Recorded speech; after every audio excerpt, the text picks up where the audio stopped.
Mistakes people make right out of the gate. The analogy here is just absolutely perfect.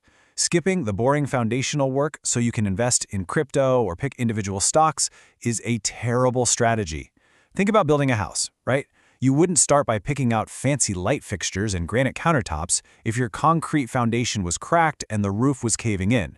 But honestly, that's exactly what most people are doing with their finances, and it is pretty much guaranteed to destroy your potential gains. Which brings us right into step 2, securing your financial foundation. Before you invest a single dollar anywhere, you have to establish a psychological safety net. But instead of getting totally overwhelmed by massive savings goals, just follow these really manageable milestones. Start by saving your first $1,000 as fast as humanly possible.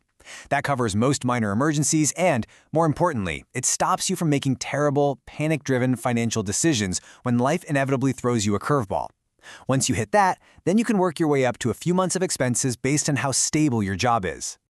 To really understand why this matters so much, look at this recent research from Vanguard.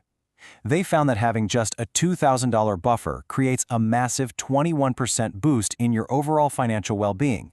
That was literally the largest boost linked to any single financial factor they measured. Now, $2,000 isn't necessarily life-changing money, but the psychological impact of having that buffer, it's enormous.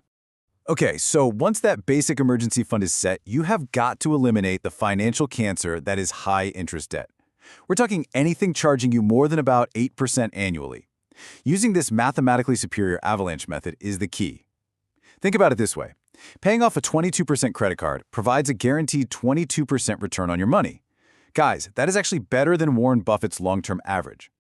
Now we enter step 3, capturing free employer money. Now, there is one massive exception to that debt elimination rule we just talked about.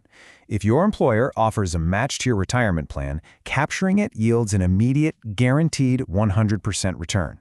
Mathematically, this actually makes sense to do even if you're carrying that 22% high-interest credit card debt. It's literally like finding money lying on the sidewalk that your boss promises to double if you just pick it up. So, get the match first, and then redirect every extra bit of cash back to that debt avalanche.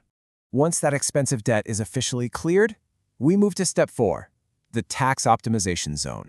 This is where the goal is to minimize the tax drag on your wealth. A lot of people get distracted here, but this quote hits the nail on the head. Those management fees will literally eat your returns like termites in a wooden house.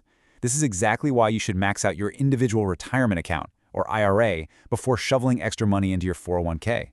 Corporate 401ks usually offer a really limited menu of